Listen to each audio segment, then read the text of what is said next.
cách để hóa giải thần trùng. Để hóa giải được điều này thì đầu tiên người ta phải xác định được từng trường hợp một.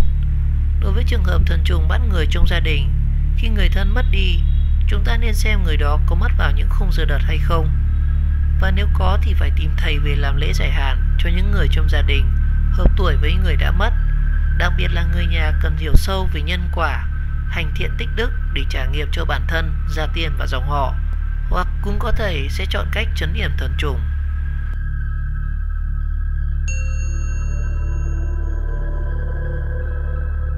Còn đối với những trường hợp bị thần trùng bắt ở ngoài đường thì cũng sẽ làm tương tự, nhưng thêm bước trục vong, hay gọi là trục thần trùng về âm phủ, tránh trường hợp vong đi lại quấy nhiễu những người dân vô tội.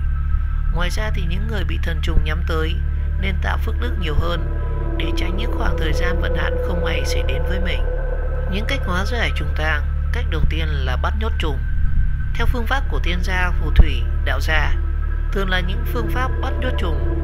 Vị pháp sư đã dùng lực và sức mạnh của thầy tổ, thần linh, binh gia bắt nhốt trùng và vong linh người đã mất cho vào hũ và trấn yểm bằng những lá bùa trên miệng để khỏi chạy ra. Cách này tuy hiệu quả nhưng thực ra thì lại rất nguy hiểm, vì khi công lực của thầy còn cao, trùng còn phải chịu hãm trong vòng tù ngục. Nhưng đến khi thầy chết đi và không còn ai cai quản nhà ngục tù nữa thì trùng sẽ thoát ra và gây ảnh hưởng rất nặng đến gia đình của thầy và chính cả của thân chủ. Cách thứ hai đó chính là trấn trùng. Một số phương pháp khác là sử dụng các bài thuốc trấn trùng với các vị thần sa, chu sa, xương luật, địa liền, cho vào túi rồi yểm trong quan tài. Hoặc có thể dùng các bộ linh phù bằng cách dùng các linh phù để gối đầu người đã khuất, dán lên giữa ngực, rốn hoặc là lót dưới quan tài. Cũng có thể dùng bài thuốc kết hợp giữa sớ, phù Bắc Tông và kỳ nam để xông vào mộ và người sống để cầu siêu, giải thoát cho trùng, biến từ âm binh thành thiên binh.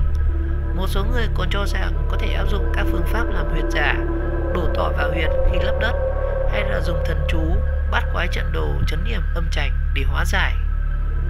Đối với việc trị thần trùng thì chỉ có cửa Phật và quyền y trừ tà sát quỷ của nhà Trần. Cách đây hơn 1000 năm từ thời Lý thì đã có những trung tâm trấn trùng rất nổi tiếng, chính là chùa Hàm Long ở xã Nam Sơn, huyện Quế Võ, tỉnh Bắc Ninh. Chùa này còn được lưu giữ bộ ván khắc bùa trần trùng đầy đủ nhất. Sau này thì chùa Liên Phái tại Hà Nội cũng có được một bộ ván khắc này, và đệ nhất giữ vong hiện nay là chùa Hàm Long. Từ trong Nam hay ngoài Bắc, trùng tang đều có thể đem về đó để gửi. Và hàng ngày vào các buổi sáng thì các nhà sư sẽ tụng kinh niệm Phật, cúng vong rất cẩn thận. Tụng kinh là để cho vong linh tu tập, và tại đây thì chùa còn nấu đồ cho các vong linh ăn. Và khi gửi vào chùa thì các bạn có thể yên tâm ăn ngủ nếu thực hiện đúng các điều sau. Thứ nhất, sau khi gửi lên chùa, ở nhà không được lập bàn thờ cúng bái người chết, kể cả những ngày giỗ lễ Tết, vì có hương là có hồn, và chỉ cần bạn đốt hương và đọc tên người chết thì đó coi như là chìa khóa mở ngục cho vong thoát ra ngoài. Điều thứ hai là khi đưa vong lên chùa phải nhờ không phải là người là họ hàng, và nếu nhờ được bạn bè là tốt nhất, còn nếu không thì cũng sẽ nhờ người bên ngoài dòng họ, vì vong chết trùng thường rất khôn ngoan, và nếu thấy người quen đưa đi thì nó sẽ đi theo đi về, hoặc tệ hơn là nó biết trước và sẽ không đi theo. Thế nên không nên bàn chuyện đưa tiến vong lên chùa ở nhà người chết, hoặc là để cho vong biết chuyện mình sẽ làm. Và điều thứ ba là sau khi lên mộ tròn, tức là người chết đã về với tổ tiên, thì mới được thờ cúng lại bình thường. Và điều thứ tư thì ở chùa Hàm Long có các lá bùa để gia đình đeo vào khoảng trong 3 năm để tránh tai họa. Một mặt là chữ Nho, một mặt đó chính là hình ảnh của Phật Bà. Hoặc là để tránh trùng tang ngay từ khi có người chết, ngoài việc xem nhân thân người chết có phạm giờ hay không, thì người ta sẽ nhờ thầy hay là tự tính, tự xem giờ nhập mộ, phòng trùng tam nhằm trấn trùng và tìm cách hóa giải. Và theo quan niệm dân gian thì sẽ có một số cách để hóa giải trùng tang như sau. Họ sẽ tìm một bộ bài tổ tôm cũ, tức là bộ bài đã chơi vào cũ rồi bỏ mấy con bát sạch đi, và số còn lại thì sẽ lấy để rải đều ở 4 góc quan tài trong lúc khi đang khâm liệm cho tử thi. Sau đó có thể dùng bộ bài chắn, tức là gồm 120 quân, và bỏ đi 20 quân yêu, tức là bỏ đi bộ nhất và bộ nhị, chứ không bỏ bát sách, kèm theo là một cuốn lịch tàu, hoặc là bộ sách Trương Thiên Sư và bộ bùa trùng tang. Và sau khi tính ra người mất bị phạm trùng tang thì những người thuộc tam hợp chi cùng với chi tùng tang sẽ phải tránh mặt lúc liệm xác. Ví dụ trùng tang tại Tỵ thì vây tam hợp của Tỵ sẽ là Dậu và Sửu sẽ bị phạm, và những người thuộc tam hợp tuổi với những người bị mất trùng tang thì phải tránh ra. Ví dụ người mất tuổi Hợi thì tam hợp sẽ là Mão Mùi sẽ bị phạm. Ngoài tránh mặt lúc niệm thì cũng cần phải tránh cả lúc nhập quan, đóng cá, và đặc biệt là tránh cả các lúc hạ huyệt hay là lấp đất. Và trước khi niệm sẽ dùng 6 lá linh phù lục tự đại minh có kích thước 31 x 10.5 cm, viết theo chiều dọc từ trên xuống và dán vào thành trong của căn tài tại các phần đầu, chân, hai bên vai, hai bên hông. Và những linh phù này có tác dụng trấn tà khí của linh hồn. Và khi đi chôn thì vong nam sẽ là 7, vong nữ sẽ là 9 quả trứng vịt đã luộc chín, và để trên nắp quan tài ở trên vùng bụng, dùng một cái niêu đất úp trứng lên trên, sau đó thì lấp đất. Cách này dùng để thu nốt những tà khí còn sót lại. Và lưu ý linh phù được viết trên giấy vàng và chữ đỏ. Và sau khi chôn xong thì người ta sẽ dùng 108 cọc tre đực đóng dọc trên mộ và 36 cọc tre hóa đóng ở nhà, và trên mộ cột thêm một con quạ hoặc một con gà mái đen. Một số người còn cho rằng có thể áp dụng các phương pháp làm huyệt giả, đổ tỏi vào huyệt khi lấp đất, hay là dùng thần chú, bát quái, chân đồ, trấn yểm âm trạch để hóa giải. Và trùng nặng thì người ta có thể dùng con cóc màu vàng đang chửa để luyện thành thần tướng hộ vòng. Và trong trường hợp nặng hơn thì người ta có thể dùng bộ gạo nếp nặn thành 12 ông thần trùng.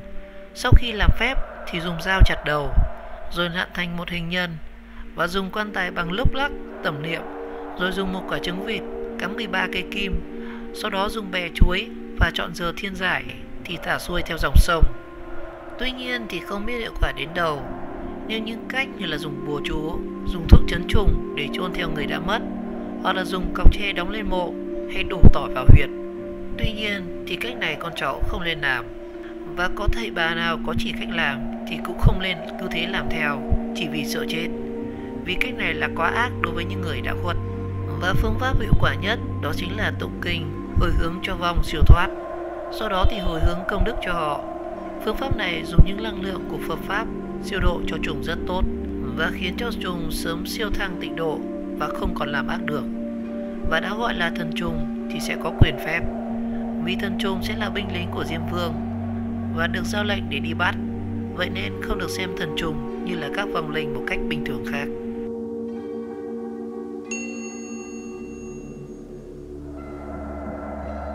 Trốn được kiếp này nhưng kiếp sau sẽ vẫn phải trả. Thật ra là có cách phòng ngừa và hóa giải trùng tang, nhưng cao lắm cũng chỉ trốn được cho kiếp này, và kiếp sau thì sẽ vẫn phải trả mà thôi. Vì thật ra trùng tang là hiện tượng hiếm, chứ không phải hay gặp nó, phải hội đủ rất nhiều điều kiện như là cộng nghiệp như phần đầu chúng tôi đã nói. Do đó thì việc người nhà đi tính ra năm tuổi chết trùng tang, rồi lo sợ đi cúng trùng tang thì cũng không thể giải quyết hết được gốc rễ của vấn đề. Mặc dù chết vào ngày xấu giờ xấu dẫn đến trùng tang cũng là một trong những dấu hiệu nhận biết chết trùng. Tuy nhiên tất cả đều đã được sắp đặt từ trước, cứ thế mà sẽ diễn ra mà thôi. Và người chết vào ngày giờ xấu sẽ rơi vào nhà có gieo nghiệp trước để lại, và người bị dính trùng tang cũng là họ đã phải trả nghiệp do chính họ ở kiếp trước đã làm. Trùng tang sẽ chỉ tự ngừng khi đã giết hết đám người cộng nghiệp đó, và nhiều hơn còn tính thêm cả lãi. Thế mới có những trường hợp vô tình, ông thầy cúng ngay người cuối cùng của trùng tang thì cũng sẽ tự ngung, và từ đó sinh ra các vụ mê tín cúng bái linh đình mà họ không hề biết rằng đó là cái nghiệp sát mà người thân của họ sẽ phải trả. Trốn kiếp này, kiếp khác thì cũng sẽ phải bị mà thôi. Và điều này thì ai có khả năng và đạo hành thật sự cũng sẽ thấy và hiểu rất rõ.